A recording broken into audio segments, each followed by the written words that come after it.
In today's webinar, I would like to acknowledge the Kamilaroi Nation as the traditional custodians on the land on which we stand. I would also like to pay my respect to elders both past and present and extend that respect to other Aboriginal community members who are present today. Excitingly, behind the scenes, Gunnedah Shire Council has been engaged with the New South Wales Small Business Commission to present New South Wales Small Business Month, March 2022, with the theme Recharge, Rebuild, Renew. Gunnedah Shire Council sees small business as essential to our economy, and for us that means creating an environment that will give small business the knowledge and inspiration to keep on top of its game. Our aim of this evening is to offer small businesses insight into the success of leading entrepreneurs and small businesses who have adapted to change, delivered innovation and taken fresh ideas to great heights. Tonight we welcome Keenan from .id, Informed Decisions, and he will present the latest data for Gunnedah. The presentation will also highlight some of the macro trends shaping small economies and highlight some businesses in regional New South Wales taking advantage of those trends. Keenan is an economic development specialist with a genuine interest in how rural small businesses change and adapt over time. Welcome, Keenan. Thanks, Bonnie. That's okay. Thanks for the opportunity to speak. I'll just share my screen now. I know people's time is normally short early in the evening. Yep, I'm here today to present. I've got quite a big presentation because I normally present on a lot of macroeconomic stuff as well as regional, local area things, but I won't.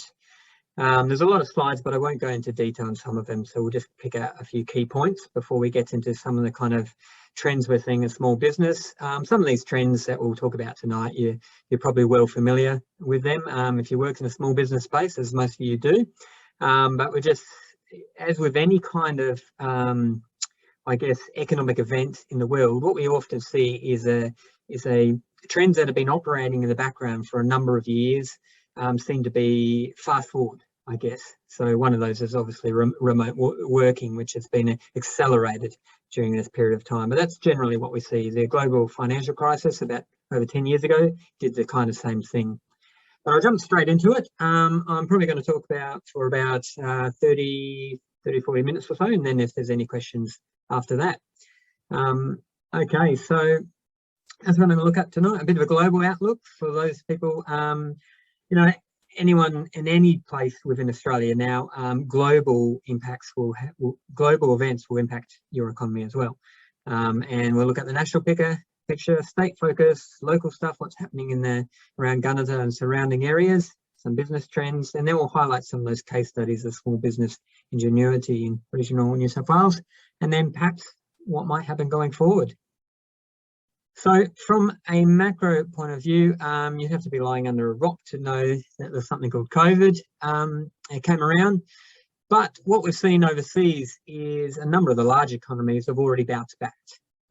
America especially is way back above pre-COVID levels, and their economy is charging so much that there's been talks of applying brakes to the economy to actually slow it down. China's also been above pre-COVID levels for some time, but they pursued a completely different policy. So theirs was COVID zero versus America was like, let's try and live with it and have people die and everything. But yeah, as you see there, this is just a snapshot of the largest economies around the world, all at kind of different phases there. There's ones in Europe, like Germany, who are still lagging behind. From a global point of view, the forecasts were quite high for this year, but then they were downgraded once Omicron came out. So, and there was a bit of uncertainty also about inflation. I won't spend too long on this, but the big thing is inflation. If you're looking overseas, and in Australia now, there's a big talk as well. Europe inflation reached kind of the steepest year on year since 1982. So almost as long as I've been alive, it was the last time inflation was this high. And it's mainly driven by energy prices, so record levels. And with a war in Ukraine and Russia, it's probably not going to stop anytime soon. The United States is actually a mixture. So it's a mixture of energy prices, but also shortage, supply constraints, but massive amount of demand, as I said there. So the economy has been boosted by quite a substantial amount of consumption. So inflation's been charging. So you've got Reserve Bank's thinking about changing their interest rates. The other thing is everyone we talk about is the huge supply costs have gone up over the last couple of years. Massive price increases in shipping around the world, which has affected us as a nation, Australia. If you ship anything from overseas, you'll be paying more to get that into your country, and if you're an exporter, you'll be paying more to get it out as well. And that's probably going to remain elevated for some time, although there was a kind of turning in that market recently. Then the other big thing globally is Russia's invasion of Ukraine. Hasn't probably had big effects on Australia at the moment, but you're going to see massive effects in Europe. So their gas prices will continue to rise, and that's what we said was the biggest contributor to inflation there. You're going to get rises in base metals, huge agricultural exporter, Russia and Ukraine, as we know. So prices will go up there, which may have favourable outcomes for Australian, wheat producers and other agricultural commodities. And there's other things related to Europe there. Their supply problems will continue. And perhaps on a global level, there may be delays to interest rate hikes, waiting to see what happens. If it depresses the European economy, then there's no reason they're going to ramp up their interest rates to try and depress it even more. So that's the macro one. I went through that quite quickly. What's happened in Australia over the last year or so? Well, we came from, we had a threat of a double-dip recession once New South Wales and Victoria went into lockdowns last year.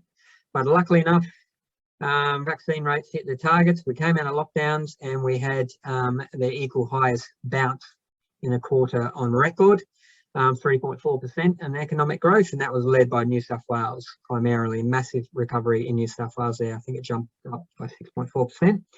So what it means is by the end of last year, we're actually a bigger economy than what we were pre-COVID. Now, we were bigger around June last year, but then we actually went back to below pre-COVID levels during that lockdown. But now we're back above it again. So hopefully this is recovery 2.0, and hopefully things are looking up for the state and the country. Unemployment rate, you read the papers, you hear about it, record low levels, it's 4%, hovering around 4%. You go out, you can get a job just by walking down the street, apparently. But there's different locations, there's different stories, and also what we know is, especially around August last year, in saying the unemployment rate was 4.6%, but we know in New South Wales and Victoria, there was over 1 million people at home not working. So they still had an employment connection to their job, but they weren't working any hours at all. And we know there's been a number of reduced hours during that period of time. The other reason unemployment is so low is because our labour force haven't been allowed to grow, because we had people all go back home overseas, had shut off the immigration gates for 2 years, and that effectively reduces your labour force, what I calculated, from about 400 to 500,000 less people in the economy looking for jobs. So therefore, the unemployment rate is going to be low because there's less people here who can fill those positions. So this is the thing I'm saying there. Employment connections were maintained, but if you're looking around August, this black marker here is all those people, about 1 million, who were at home working less hours than normal. And then after the lockdowns eased, we all went on holiday in October. So regions opened up, we went, great, we're getting out of Sydney. And I'm from Melbourne, we're getting out of Melbourne. And so everyone went on holiday, so the leave went up again. And we're kindly still in January, everyone was still on leave. And now in February, slowly, in metro areas, mainly, people coming back and getting some semblance of normality.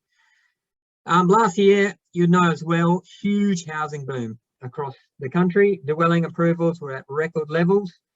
Commencements followed, but we did see towards the end of the year, commencements started to fall back and drop quicker because we had some supply constraints. Couldn't find tradies, couldn't find materials, and prices of getting your project up and going got higher and higher, and some projects have been delayed as subsequent.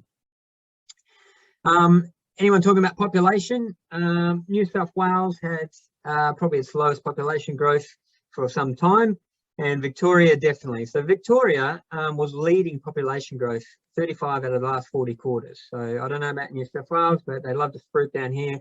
Melbourne's going to overtake Sydney. Victoria's just booming. Well, it was for 10 years by just opening the gates and let people come in. But they turned off the gates, and we actually had 50,000 less people in Victoria up to June last year. But it's not because everyone was leaving. That was a great story that some other states and some politicians like to talk about. But the main reason was people couldn't get into Victoria. So unlike New South Wales, where a lot of people went out of New South Wales as well, people could still come in. But in Victoria, we're in lockdown in the end of 2020 and no one could get back in. So, but we'll see that continue. Reduced population growth for 2021, once 2021, whenever the data comes out for the recent stuff, because of that shutting off the tap for international migration. Queensland, meanwhile, had a big domestic boom as it continues. It's always has a big domestic in migration, and that continued. So they've been doing all right with population. Business confidence, consumer confidence, as you can see, rebounded around. Everyone thought, great, we're going to get those vaccines. Then we went into lockdown. Oh no. And suddenly we came out of lockdown. Oh yes. And then Omicron came. Oh no. But I'm hoping in the next couple of months it'll bounce back up again and confidence will return, because we think, oh, okay, Omicron wasn't as well.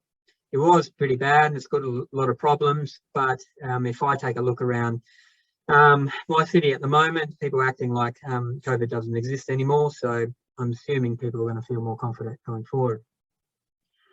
State focus, New South Wales. Bumpy year for New South Wales. What happened to consumption during this period of time? Well, recreation and culture. We know that's the biggest affected during lockdowns, and also hospitality. So there's the first national lockdown, big drop. And then New South Wales came back, everyone went out and they're actually spending more than they were on recreation and culture, more than they were pre-COVID. And then another big lockdown. And then they bounced back again. Same with hotels and cafes and restaurants. And a lot of kind of spending went that way as well. Health dropped down as well. That's more your elective surgeries and your kind of other, well, we call non-essential health, although a lot of it is actually essential. Food went up, so everyone goes to supermarkets and stocks up during that period of time. The only thing that hasn't bounced back is transport services, because airports, people weren't travelling at all, people weren't using public transport, and that really is going to take a while to come back. Private investment, well, we know dwellings investment continued right the way through COVID, bumped up by all those lovely government incentives. Non-dwelling construction reasonably flat, although we are seeing nationally a bit of an uptick now as a bit more certainty about the economy. Machinery and equipment jumped up to a real jump in record levels in terms of a jump June 2021, because the government decided to go and subsidise everyone to go out and buy a new tractor or ute that is made overseas. So that was really great for overseas economies. But that incentive finished around. That was the instant tax write-off for your assets that you purchased. That's gone off, so we had a little bit of a fallback in that. Residential buildings approvals in regional New South Wales have boomed pretty much everywhere, and predominantly it is housing. Okay, so when we talk about a big boom in residential approvals in the last year, well, if you go back 5 years ago, if you take into account Sydney as well, apartments represented 60% of approvals and housings was around 40%. Well, that flipped. Last year, housings was 65% or something, and apartments were down at 40%. Housing is always much bigger in regional New South Wales and regional areas, but you can see a massive spike there. Non-residential approvals, pretty much similar drought. You know, you always get a few spikes at certain periods of time with major, usually hospital projects. Employment-wise, it takes a little while to load here, but this is a regional map. And what we can see here, this is during that statewide kind of lockdown here. And it's using ABS as a payrolls jobs index, where they compare to pre-COVID levels. It's raw data, so it's not seasonally adjusted, so it has a few problems with it. But it can show there during that August period, most of the state, except for your northern neighbour there, Moree-Narrabri, most, I'm probably not pronouncing that right, but anyway, most of the state fell below pre-COVID levels, especially those metro levels for jobs. So they fell quite strongly. Gunnedah, Tamworth, 4% below pre-COVID levels during that lockdown.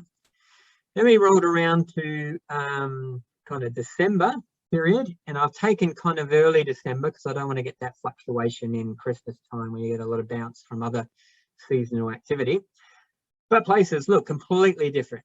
Places were back above pre-COVID levels once again, and you got you guys, where am I? Where have they gone to?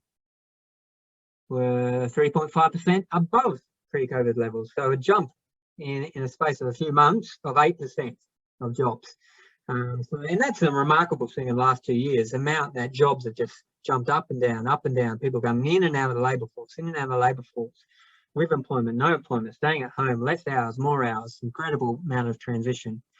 But you can see most areas are back above pre-COVID levels and pretty strong up there as well, probably through some large construction projects. And there's less, when you get smaller areas with less employment numbers, you only need a small jump to create large percentage jumps.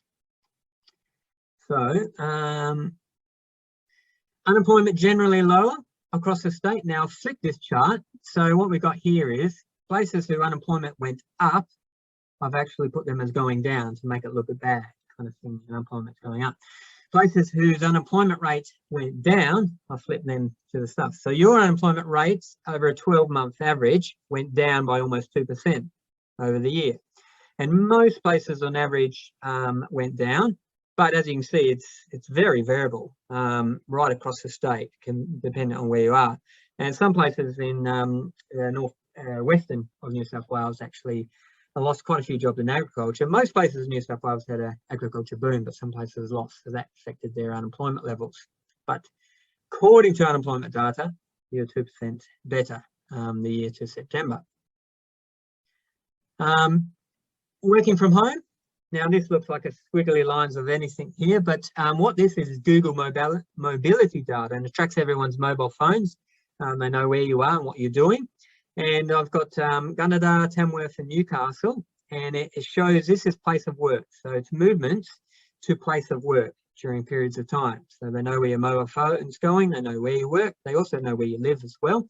And what it shows here is lockdown right across the state here. I don't know why Gunnedah, maybe it was too small, they didn't have your data then, but during the first lockdown we had, you know, places like Newcastle and stuff were 50 to 60% less workplace visits because everyone was at home.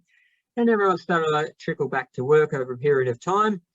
And we get back to around, late 2020 here, and Gunnedah was basically back at normal. But Tamworth was there was 3 to 4% less workplace trips. Newcastle was still running at minus 10, 11% workplace trips. Not seasonally adjusted, so in holiday time, everyone goes on holiday, so no one's at work. Now, this is the second lockdown here, last year in 2021. And you saw Newcastle back down to 40% less people travelling to work at that time. Tamworth, 26% less people travelling to work. But once Gunnedah, even an impact in Gunnedah, it's probably about 17% less workplace trips. Just, regional areas, there's more people working at home on agricultural properties as well. So there's still quite a bit of effect. But once again, you've bounced back, and actually prior to Christmas time, you're actually more workplace trips than normal at that period of time. So it's an interesting data set. So looking now closer at your specific area, this is payroll jobs data once again, but it's produced at a regional level. Unfortunately, your region includes Tamworth and Gunnedah, so it's quite a big region it's looking at here. But it's showing, so payroll jobs data is done by the Australian Tax Office. They give the information to the Australian Bureau of Statistics, and it's anyone who basically runs a business of employees and they use a payroll touch system. So it's not as good when you've got a large amount of non-employing businesses, or, they might be sole traders type thing, but it is a good idea of trends here. And we can say here, kind of, once again, it's compared to pre-COVID levels. So your region was back above pre-COVID levels, even back in 2020, it was back up, and right the way through 2021. And then we had this dip once again when the whole state went into lockdown, and that, but not as bad for your region as compared to the rest of New South Wales. And your neighbour next door was doing very well once again.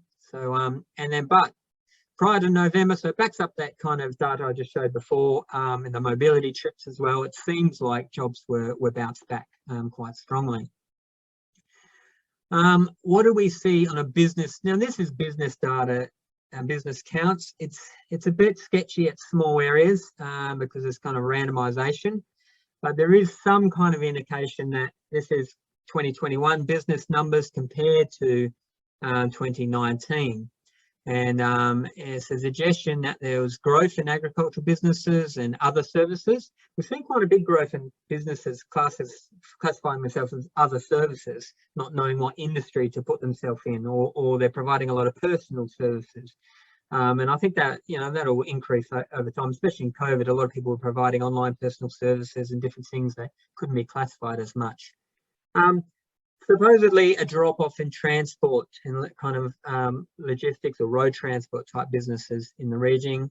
Some drop-off in manufacturing. As I said, some of this data is a bit sketchy at small areas. From a value-added point of view, we use National Economics data, so they're our data provider, and they try to estimate at a small area what's happening in your economy. So in the last financial period to 2021, admittedly, it doesn't cover up to now, it's only into June 2021. They estimated big increase in agricultural value added, which we saw in a number of places across regional New South Wales, a fall off in mining, and, you know, obviously living in a region that a number of the mines have transitioned to rehabilitation phase over the last couple of years. On some of the mining activities is more being focused on your northern local government area. Bounce in construction due to those building approvals. This is picking up some of those transport businesses closing there.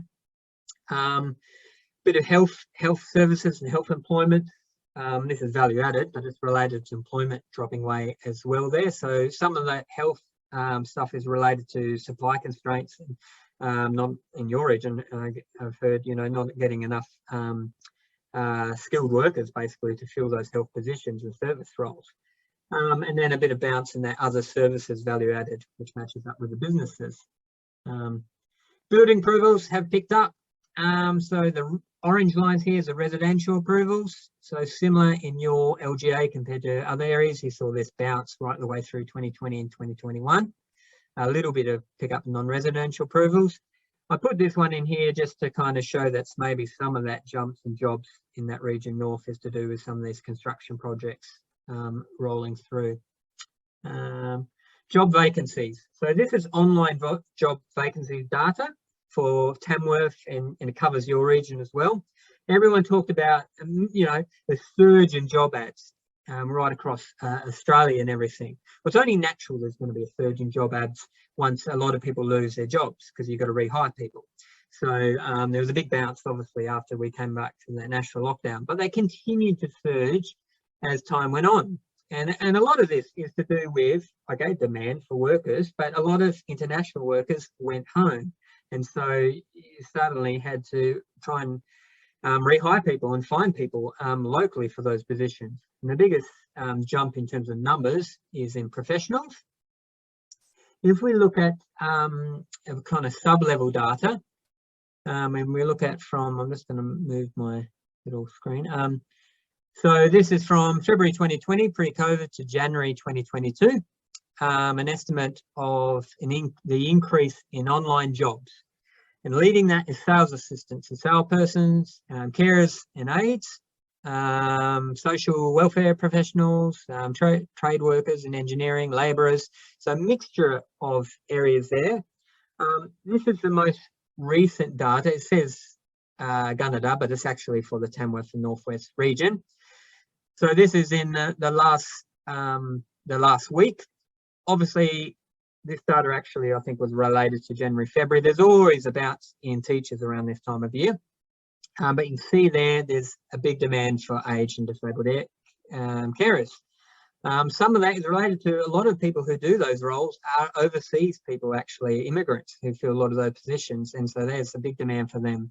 But there's a few other medical practitioners, training, general clerks, teachers, once again, and labourers, nurses. So yeah, a common themes of, I think some of this is to do rehiring some of those sales assistants who's lost jobs in the past, but there is an obvious demand for people in the healthcare area in your region. Go forward. Population has taken a hit. So this is your population data. And I've taken some 4 LGAs in your region here. All of them, well, Narrabri was already at it declining anyway, but all areas pretty much had a population decline hit in 2020. So we don't have the 2021 data until a couple of months, but I'm sure there'll be another decline. Tamworth had a decline massive in that areas. And why are we getting these declines? Well, if you look at where your population growth comes from in those areas. So we've got natural increase. This is births minus deaths. Here we've got net internal migration, so people moving from elsewhere in New South Wales or interstate to your area. And then we've got overseas migration. And all these areas, you have net positive international migration. Suddenly you turn off that tap, especially for Tamworth here, who generally over a period of time has a massive, substantial amount of their population increases from international migration. You turn off that tap, they're going to get a decline. But also for Gunnedah as well. If you take away this, you're going to get some hits to your population going forward. Now I'm going to speed up a bit. So now I'm going to look at some business trends that we saw prior to COVID, and now we've seen even increasing more during COVID time. So online sales have been increasing massively, and it really hit in that first lockdown. Everyone's at home, had surplus money because they weren't going to the shops and spending at hospitality, so they went online. And online sales in New South Wales went through the roof during that first lockdown, and they've continued. So even in 2021, they were still up 5.6% from the year before, so they're continuing to increase. So national sales are up 1.5% year to year 2021, but they're up 35% compared to pre-COVID levels. So a huge increase there. And more people, and older people as well, have become more comfortable shopping online. The other thing we see is hybrid working models here to stay. And it's not just the large metro areas, but we know the CBDs in Sydney and Melbourne are struggling to get people back into. People want to work from home or want a mixture of working from home and working in. But I would say, regional areas have always pretty much had higher shares of people working from home and working in offices as well, just by the nature of the industries that people work in as well. But remote working is here to stay, and more small and medium businesses as well are supporting this flexibility. And what we've shown is if you want to make sure that it's productive, the business needs to support. Okay, so with this little chart down here, if support was provided by the business for people to work from home, then, almost half of the people saw a massive increase in actually their productivity and efficiency of their business actually. And mental health got up as well. This is a larger amount of this is obviously large metro areas where you're commuting, as I know, commuting at least 1 or 2 hours a day to your workplace. So if you've got a young family like I do, if you can save on that commuting time, it does help you at least a few days a week, but it's going to continue. Managing supply chain challenges. So we know that there's massive amount of supply chain challenges if you work dealing with offshore and onshore international supply chains, but also domestically with interstate borders shutting during COVID. But then when we opened up and then we had Omicron hit and people were staying at home and couldn't work, then you had this kind of worker shortages as well. You had less people who could drive basically. And around February, we still have 37% of businesses, including small businesses, who are experiencing supply chain disruptions. And that's estimated to continue going forward. But most consumers say they're not happy, but they understand that there's going to be delays. But as long as you communicate to your customer when you think you're going to deliver and that there are going to be delays, then the studies show that most consumers are happy with that. So communication is important. Side hustles. People went crazy starting side businesses, not just in COVID, but pre-COVID. This is a survey that was done actually at 2021, and it actually was looked at regional businesses who are dealing, with bushfires, recovery and other things as well. And businesses were already thinking about ways to supplement their income that they lost from the loss of like tourism and other maybe agricultural production during the bushfires. So they're looking at ways to supplement that. And that continued right the way through COVID. So 44% of Australia's rural-based small businesses at the time were thinking or had already started a side hustle or a side business. And out of those ones who had started it, 44% had set up more than one business and multiple avenues for income. And that's going to continue. One thing has allowed people to start new businesses now is the rise of obviously technology, but cloud storage. And we're seeing more and more small businesses take up cloud storage and cloud delivery of services, online services. So this is a survey from ABS and it only goes to 2020. But the largest, so we know that bigger businesses are using, cloud computing services more than small businesses, but the actual growth in businesses using it, the growth has been higher amongst small businesses there. So it went from 36% to almost half of 0 to 4%, and 65% of that 5 to 19 person employing businesses. So there's big growth in those businesses tapping into those services, which can save them money and allow access. They don't have to host the data themselves. Domestic tourism got a big boost during the last couple of years because people couldn't travel overseas. And that's where you're going over time here. I might have to speed things up. Yeah, the places that benefited were places within a couple of hours of metro areas, but also rural areas that offered tailored experiences. So people went, I want to go interstate, I want to get that road trip experience, I want to get that outback experience. Show me where to go, tell me where to go and what to do. And if you've got a great, a regional tourism body or local business that can set up and tell people what to do, where to go, then it's shown that is highly beneficial. Social media advertising is still expanding there. Small businesses are getting into this space more and more, but they're still lagging metro areas, and small businesses are still lagging medium businesses. But surveys show constantly, most small businesses say social media is an effective, 80% say it's an effective advertising tool, but they're not using it as much as they could be. Social influencers, whether you like them or not, proving very useful as well. I've got an example here. There's a business that produces filtered pure mineral water on the Mornington Peninsula, and there was a TV show, Netflix in the US, and it showed Zac Efron and the other lady drinking it, and their sales went through the roof after that. So it works. Green products still in demand. We're seeing this sustainable products continue to increase. Most consumers want to do it, but they don't want to trade off price. So we're still doing that balancing. How can we deliver very highly sustainable products, but still not getting at a price bracket that's too much? I'm going to spread on here. And so what I pulled out now is some business examples of people pivoting during COVID or being, as small businesses are, coming up with great ideas. So what we saw is business pivots. So these are those side hustles, the extra businesses. So we saw mining companies. This is a mining company in Victoria, regional Victoria, who went and started producing ventilators using their manufacturing technology. We saw a lot of brewers started producing sanitizers, people producing protective clothing, bar management, and people who run restaurants started obviously doing home delivery.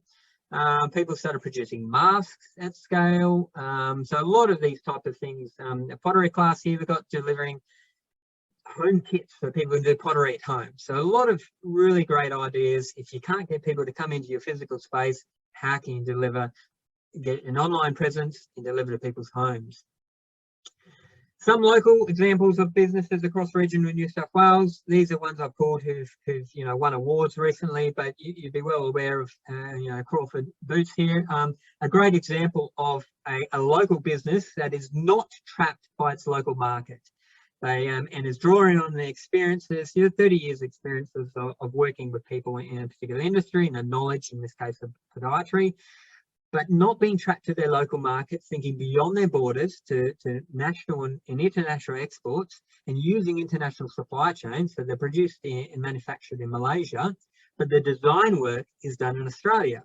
And, you know, people say we don't manufacture anything in Australia anymore. Well, we do, but we also, what we do very well is we design things very well in Australia. So it's utilising, and you can do that now, as we've seen here. It doesn't have to be in a metro location, it can be anywhere. Another example here, filling the service gap in regional Australia. So you've got Farm Online delivering telehealth services. I picked out the focus on function there, local one delivering occupational therapy services right across the community. So we know regional areas suffer a health services gap, and companies are coming in to fill that position of space that governments aren't doing and aren't delivering on. This is an example here I found of you guys. You would know this business as well, splitting that online and physical services. So you got Gunnedah Health and Fitness Guy. They had a PT boot camp type operation. I don't know, you'd probably know more than we whether they started this app before COVID hit, but we're seeing a lot of places who've started these kind of online training, in their case, trainerized apps. And they've just expanded greatly. People are paying and willing to pay quite large sums of money for online physical training services, or it could be online tutoring services, or any kind of thing. Filling the connectivity gap. Data services and Wi-Fi services are getting better in regional rural Australia, and there's a lot of companies coming into that space to provide those services. So the Zedify is one here who's producing off-grid Wi-Fi small self-services, and then go around and you can get full-in Wi-Fi if you live in a rural community. Then we've got Leading Edge Data Centre here. It's opened up a data centre in Tamworth and opened up a number of centres across the state, so you can access data storage and high-speed internet services in regional areas. You don't have to pull on data centres based in the metro areas. Agtech is expanding exponentially. Agriculture is one of the most highly productive and technologically advanced industries in the world, and they're always advancing. We know that because employment levels in agriculture have declined decade upon decade over the last 34 years, and yet agricultural production keeps expanding, and that's why, because they're investing in technology. So there's a couple of examples in regional New South Wales here. We've got drones, specialised drone spraying. We've got one here that draws on cloud-based management systems, so really good examples there. These are ones here, Country Food Trails based in Orange. It's an example of a business who are tailoring experiences to domestic travellers looking to come to Orange, in this case, in the regions, but don't know where to go. So they hang on.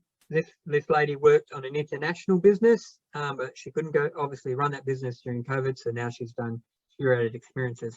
This one I chucked in the Weller's Dog because a few years ago I went up to Armidale, and lovely brewery there, and I tapped into them recently and saw that they've expanded to another site in Inverell. And what we're seeing is that you go into regional New South Wales or anywhere in regional Australia now, and you go into a small town and you can get great coffee, you can get great craft beers, you can get great kind of fashion design, things that you could only get in metro areas maybe 10 or 20 years ago. But the rural landscape and regional towns are changing dramatically, and some of these businesses are doing so well, like this one in this case, that they're franchising, they're opening up operations in multiple towns, and businesses always, taking a successful idea and expanding upon it. Meatpay is another one here, a sustainable product produced in Albury, but exported all over the world. Okay, so you can manufacture in Australia and design in Australia and then export it all over the world. I'm going to quickly jump forward. So looking ahead, what's going to happen in the next year or so? Impacts of floods. Obviously, you had substantial flooding in your region at the end of last year, and now there's floods right across the East Coast, as well aware. So that's going to impact agriculture, but it's also going to impact in terms of government spending. There's going to be a lot of grants available there, maybe not enough to cover businesses' losses in some areas, but there sometimes is opportunities for businesses to tap into that. Speaking of grants, how long are business grants going to continue? We've seen state and federal governments go into massive amount of debts in the last couple of years and just keep on rolling out money. At some point, they're going to start winding back those grants if they can. We've seen New South Wales went from zero debt to $60 billion forecast for the next financial year, 9% of GSP. So at some point, they're hoping the economy is going to grow enough that they don't need to keep offering these grants, but at some point there may be less money available. Return to big Australia. The borders are open. There's a lot of talk. Do we go back to where we were before and we start having like 160,000 or more people come into Australia every year? Well, it's great for filling in skilled migration, the skill shortages in areas. It's not as great for some of those metro growth areas to deal with massive infrastructure constraints. So it's probably better for regional rural areas who need that population growth and need that skills gaps, not as good for metro areas. What is the future for coal in Australia and in your region and carbon emissions and everything? We know that internationally governments have made some pledges, and we know that consumers want to reduce emissions. But the federal government has made really loose kind of statements. New South Wales has come out with a statement, obviously, for the future of coal, and they know that the export market for coal, I only talk about coal because, you know, it's within your region as well. We know the export market is going to be there for some time. However, it's going to begin to decline. So probably in the next decade, there'll still be an export market. I mean, Japan is building new coal plants. And we know that some of the coal exports have pivoted away from China once they put a ban on coals towards Japan and other areas, but that will decline in the future. Gunnedah Hospital Redevelopment. So it's still a long way off, but it's produced, you know, we know hospitals, once they are built, they are big drivers of construction employment for a period of time that then all disappears. But afterwards, it's how can you leverage that new hospital for allied health services and complementary retail and food services that these hospitals provide. And they are hugely big attractors to people moving to a regional town or centre. We know that. We've got lifestyle, our company does lifestyle surveys, and we know that health is a big determining factor in whether people want to stay in a region or move to a regional area. Return of Agri, I think it's coming this year as well. So some of those big events are coming back to the region, and hopefully will be a bounce to the local economy going forward. And we know that small areas and regional towns need those big events so people can come to the town, not just drive up short-term sales and retail hospitality, but they get people to visit a region and say, hey, this looks pretty good. I might want to move here. All right, I've run way over time. Interest rates, are they going to go up? I don't know. I'm going to skip forward through that. There's massive upside going forward. Is COVID, if we think good, we say COVID's managed now with vaccines and new medicines. Government stimulus is going to wind back, but people have been saving heaps the last 2 years. They're going to pump that into the economy. Immigration is going to come back. We're going to fill those skills gaps. Opening borders going to fill some of those, fix some of those supply problems. On the downside, what if a new variant emerges? What if inflation continues to increase and the RBA, you know, raises their cash rate? What if the invasion and war in Russia goes out of control and Europe suddenly inflation goes through the roof and interest rates fall back? What if China, so there's a big risk around China's real estate, they could ripple through the economy and cause massive downfall in the Chinese economy and then downfall in demand from China. So there's a lot of downside there, but let's think positive. Obviously people in flood areas, hopefully, aren't thinking maybe too positive in the future, but for the rest of the state, let's hope we come out of it strong. Final words. Bumpy last year in New South Wales. Anyone who lives in New South Wales had rode the wave of lockdowns and consumer demand. Gunnedah and surrounds has experienced mixed fortune. Strong agricultural loads, perhaps some problems in withdrawal, a decline in mining and health areas, but a boost in other services, personal services delivery. COVID pandemic's seen a number of successful pivots in your region and right across the state as well, and technology is allowing you to do that. So we're seeing digital shopping and digital provision of services, and it's reducing that digital divide, and that'll continue going forward. Your region, as we're anywhere in rural, will continue to be buffeted by climatic events. So you've had a flood, you've had droughts before, but the long-term survival in these areas is maintained by having really good core facilities, like health facilities and education facilities that keep people in the region, and the ability to expand beyond your market. So agriculture is really good at this in exporting its products. So you're bringing in dollars from it. If you were just contained to your local market, your region's are going to die. Yeah, but if you're going to get your products and your services outside to larger markets around nationally or overseas, you're going to thrive. And also you're going to thrive, obviously, if ingenuity and entrepreneurialism of your local business owners continues. I'll leave it there. That was a way longer presentation than I expected. There's some of our services. If you're not familiar with us, we have heaps of demographic profiles, economic profiles. We do housing affordability stuff, and we do tap into local community lifestyle trends as well. And I'll stop it there. Get in touch with us. Feel free to get in touch. Thanks, Keenan. That was amazing. We should be addicted to you. I'm addicted to you. If anyone wants to have a chat and just quickly ask Keenan, we've got a couple of minutes there for question time. So if you want to pop your questions into the chat bar, that would be great.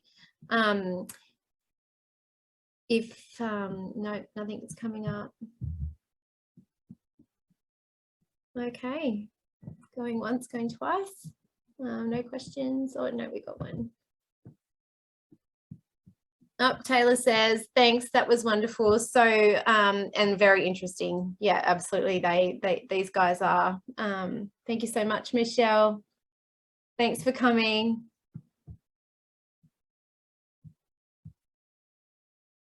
No questions. All right. Okay. Well, we'll wrap it up. Thank you. Thanks for the webinar. Thanks for the information, Kenan. Loved it. That's my first webinar. All right. Thank you. No worries. And awesome. Thanks for the opportunity. And hope I can get up there sometime soon. Yeah, that'll be great. It'll be great to see you up here.